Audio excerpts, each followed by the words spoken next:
Guy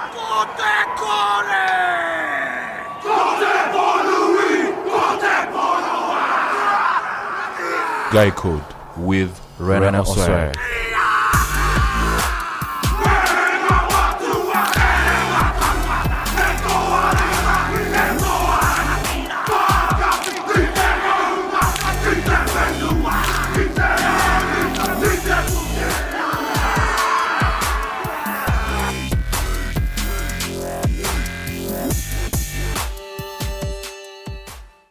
And welcome back to another episode of Guy Code. We are on the part 4 of the introduction to the red pill journey, and on this episode we'll be going through the last of the couple of terms that we're trying to familiarize ourselves with that exist in the manosphere, in the men's forum globally and our youth globally all over the world.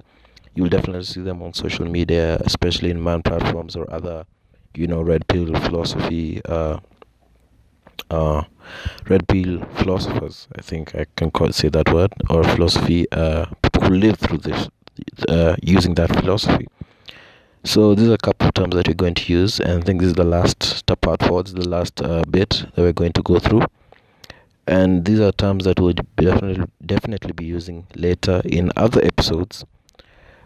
Just discussing about self-development. We just agreed that 2020 is the year of self-development, getting that job that you're getting, working on that dream business, getting fit, finding the most, the highest value female that you want to attract. So let's go. Last time we left at shit testing, and I think if you haven't been keeping track with the other terms, you can go back and re-listen to them just to remember, or if you haven't listened to them, you should just definitely listen to them. By just finishing some of these terms, we're going through the last bit today. So we're going to direct to the first one of the day of the episode. It's soy boy. SOYBOI, soy boy. Now, a soy boy is a man who lacks masculine qualities completely due to indulgence in emasculating products. Now, soy boy it actually comes more into biology. It's one of the terms that we're going to be using that are in the manosphere that mostly deal with the physiological attributes of a person, and that actually crop up from what you eat. So it's actually very interesting. So it's the soy boy actually comes from soy. Like if you take a lot of soy products, it's according to, I don't know if it's an urban myth or scientifically proven, some of you will actually verify it if you're in the medical field, that soy products actually reduce the testosterone level in your body. So a soy boy is a person who lacks masculine qualities completely, whether you're probably lack a deep voice, or probably have man boobs, or probably, I don't know, you have small libido. So that's what a soy boy is. It's actually the origins from negative effects of soy products to the male physique and libido. So I think probably I didn't know this, but now soy products actually affect you in the wrong way. So a soy boy is a person who is a victim of these effects of overindulgence of emasculating products.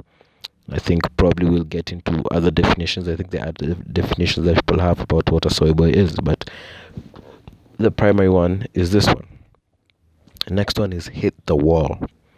Now, these are females who get over 25 or 30, depending on the kind of society you're in, and can no longer turn heads or attract the alphas like they used to in their youthful prime. So they find a beta male provider or resign to spinsterdom.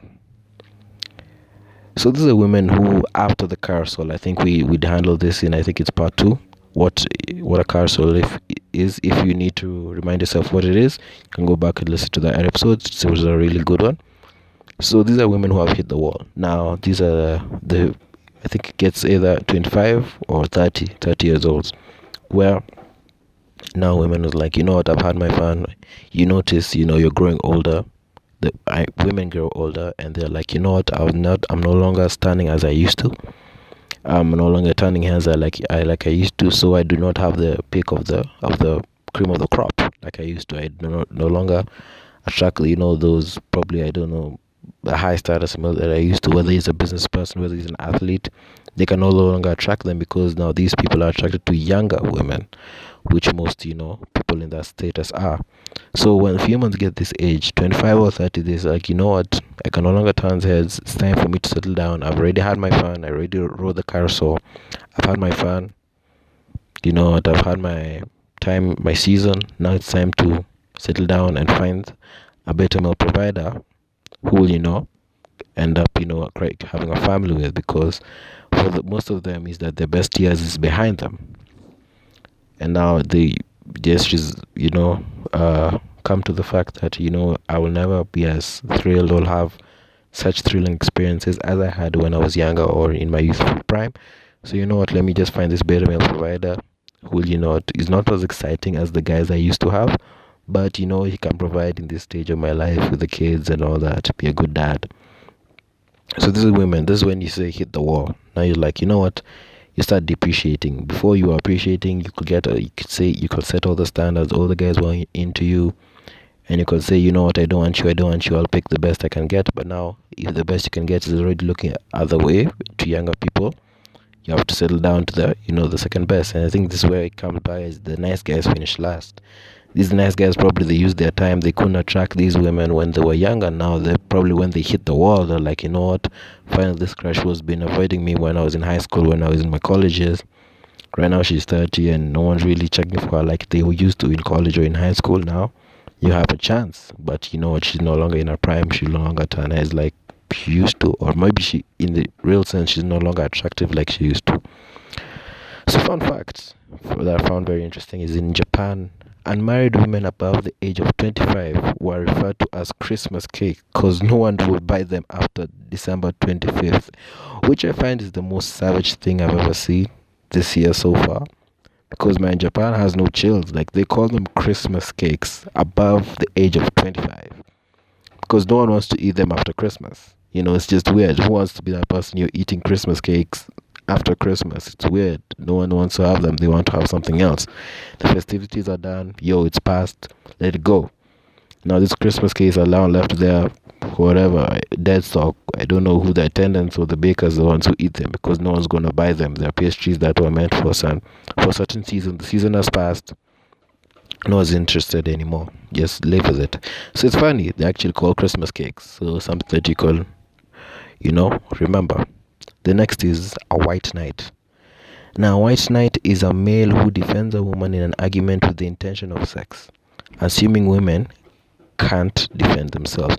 Now, this is a white knight. This is the prince in shining armor who always comes in, I think, most of the time when there are these men discussions on social media and all that.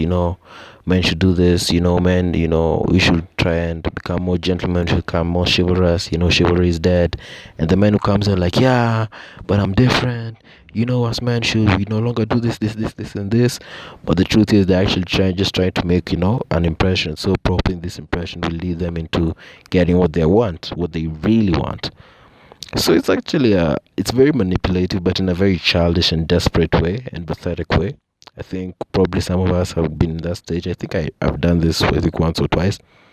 That you just decide to be, let me be that person, that white knight who comes in and rescue when she's under attack. I'm like, oh, don't call women that, don't call women this, they can do this. But in the real sense, I'm just trying to, further my intentions and hoping to create an impression that they will find attractive and end up giving me what I want, which actually in the real sense almost never works, because women are emotional, and some I can even all see through that, because it can happen for a moment, but in the end they can actually end up being more attracted to the people they were arguing against, and the person who was trying to save her, is seen as that person who's just that nice person, that nice friend, and you will be deep in the friend zone. So white knight, don't be one. Don't be one. Yeah, just don't be one. And last one is red pill itself. We're ending this series with just knowing what a red pill is in itself. So what's red pill? Red pill is a male who has woken up to the fact that what we have always known isn't necessarily true. So it's the journey we are on that I just want to put you guys on. is that what we've always known about, or nice guys, or chivalry, true love, all that stuff, all these elements in life that people have said, yo, it happens this way, or you've seen in movies, isn't really the reality. Some of these are just portrayals of Hollywood and just trying to sell a movie, but in real sense, it hardly ever works. So Red Pill is someone who has woke up to the fact, like, yo, you wake up, sell the coffee, like, society is different. Accept it. Society is different. Society is not Hollywood movies. Society is not these cartoons, probably these animations that we've been growing up seeing, that, the nice person always finally gets the girl. Sometimes you have to be different, and this is what I'm trying to put you guys on. If you're ignorant about it, which I was, and I'm still learning, that's why I want you guys to join me, is that we're going to learn what society really is, and what it really takes to win, in this game of life, in this game of social interactions. What really will make you have be the kind of man that you've always admired. So I think this will be an eye-opening experience for most of you guys, including myself. And I'm excited I'm excited to be in this journey. We already know with all this, we've covered all the terms that we really need to know. There's some that might come up, but these are the main ones that are used all over the manosphere. And I think if others come up, I'll definitely come and explain the definitions. But with these ones I have that you can go over again, the next episodes will definitely be indulging and getting into certain topics, into the nitty-gritties, and dissecting it so that it's more palatable for us, whatever demographic you are. Mine is I'm an African, so I'll actually come from an African view, Nairobi, Kenya, and it'll just be life-changing. Hopefully some of us will work on it. Some of us, at least, it's good to know whatever you want to do with the information. At least you will know and say, you know what, whatever you will go through, you know what you should do or what you shouldn't do. Or at least if you're already stuck to your ways, there's an alternative of, handling things as far as social interaction. So in the next episode, guys, just, expect dissection of a couple of things. I think this 4-part series I've been doing it myself. I might bring other guys on board. If I can, I will. If I can't, I'll just dissect with you guys. Probably bring up a certain different scenarios. Probably my personal experience. I don't mind sharing it with you guys, just to give examples and give practically what we should do and how to be better. So yeah, this is 2020. Red Pill journey has started. Self-development. We're leveling up. 2020 vision. We're staying focused on our goals and on our purposes. So in the end, guys, I just want you to be the best versions of yourself. Let's be the best version of yourself. Be proud. Be who you are. Never let anyone look down on you. And whatever you want to be, you can achieve it, man. So success is waiting for us at the end of the tunnel. So with this 4-part series done, expect a lot from the next episodes. Stay subscribed. Thanks, guys. Expect to hear from me soon as we continue to discuss and level up. So till later, guys. Talk to you guys soon. Cheers.